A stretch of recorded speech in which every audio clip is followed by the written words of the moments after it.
Ladies and gentlemen, next station stop coming up on the Empire Builder in approximately 25 minutes will be Minneapolis and St. Paul Midway Station. Minneapolis and St. Paul will be our next station stop on the Empire Builder in approximately 25 minutes.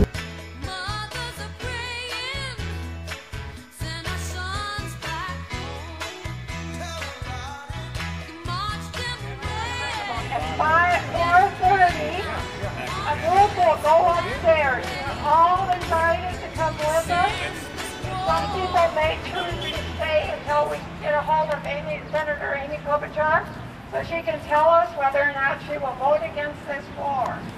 If she tells us that she will vote against the $33 billion supplemental bill, we will give her a big thank you and we will leave. If she chooses that she cannot vote against this bill, people will have to make a decision about how they want to respond to that. So those people who want... Mohammed Wali, a 7-year-old child, killed in the village of Shagay, Farah Province, Afghanistan, on the night of February 3rd, 2008. We remember. Corporal Connor Masterson, hometown Woodbury, Minnesota, 21 years old, died in enduring freedom April 8, 2007. We remember. Private First Class Nicholas D. Turcotte, Maple Grove, Minnesota, age 23 years old, was killed December 4th, 2006 in Iraq. We remember. Kareem John, 15, killed with 9 other civilians by U.S. bombing of a double wedding party in the village of Balkhail, Paktia Province, Afghanistan on May 16, 2002. We remember. Stop this war together. Stop this war together. Never turning back. Never turning back.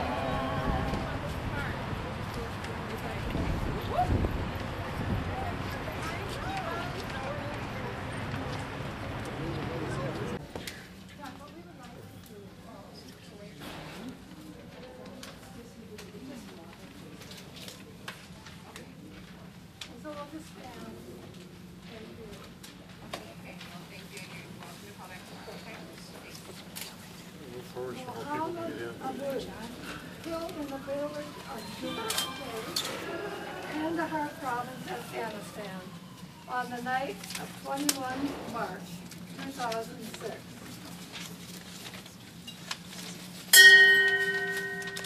We remember. Ahmed Shah, 14 years old, was killed in the village of Shagay, Farah Province, Afghanistan, on the night of February 3rd, 2008. We remember. Sergeant First Class Michael A. Benson, hometown Winona, Minnesota, age 40, died August 10th, 2005 in Operation Iraqi Freedom. We remember. Baz Muhammad, 65, died of injuries sustained during a U.S. bombing of the village of Kali Tazi, Uruzgan Province, Afghanistan on 23rd October 2001. We remember. Just pick it up and make sure. This is Joe. Hi, Amy. We have Marie Brown and some others here that are going to speak to you. I'm going to put you on speaker right now. Yep. Go ahead. Hi, Amy. Hi, Marie. Hi, everyone. I'm so sorry it took me a while to get back to you there. We've had, I'm on this impeachment committee for a judge who is corrupt, so we were doing that today, and we had the financial regulation bill and in the Ag Committee, so I've been really busy, but I wanted to call you. I know you've been there for quite a while, and wanted to thank you for coming in. I know you've met with our staff a lot, and I appreciate how strongly you feel about this, and I really appreciate your involvement and your voice. So I mostly wanted to hear from you, Marie, and we have a few minutes here, but I wanted to hear what you had to say. Okay, the reason we're here today, Amy, I don't know whether you had a chance to read the letter Mary and Grove had a copy of it in your office, because I know we faxed it to you last Tuesday, or your staff here faxed it. Didn't actually read it, but they told me about what was in it when we had a meeting earlier this week, but go ahead. Okay, so anyway, it gives all the reasons, many, many reasons why we feel we should get out of Afghanistan. We should not be prolonging this war. And the reason we're here today is we're here to call on you to please vote against the $33 billion supplement. And I know that it's coming up soon, as you know, for this war in Afghanistan. And I know that you believe very strongly in supporting the troops. I've heard you talk about this in the past. And I myself believe we need to support the troops. I think we need to do that by bringing them home. But we really would like you to vote against this bill. For a lot of reasons, and we just have that one question. That's our major question today, is how are you going to vote against that bill? And I'll just say up front, we all feel I haven't decided is not good enough. It's very close to the time the bill is coming up. So we just would like, and we know that you have to make this decision, and that you will be making this decision, but we would like to know today what that decision will be.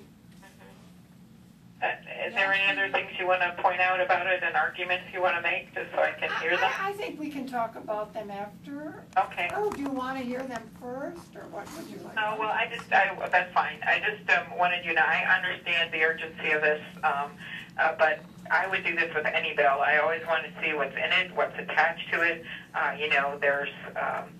There's all kinds of things that go into a bill that people can add or take away from it, and I would like to see it. First, I said that about the bills with Iraq, and I ended up voting for the timelines. And I know not every vote you liked, but I did vote with Russ Feingold on the timelines to bring the troops home several times because I thought it was the right thing to do. So in the past, I have voted to fund our troops, as you know, but like with any bill, I want to look at this, and I also want to say that having visited Afghanistan, I saw firsthand the issues, as you could see in the last week, with the government there. And while I think our troops, and not just our troops, but the civil people on the ground, which is something that the State Department has been more involved and diplomatic people have been more involved, they can make their best efforts possible, but we have to have a partnership, and we have to have a partner that is working and believes in democracy. And so that's what we're waiting to see in terms of how that works. So I can completely understand your frustration and your concern about what's going on there, but at the same time, I have to be able to see the bill, as I would with any bill, before I'd say how I would vote on it.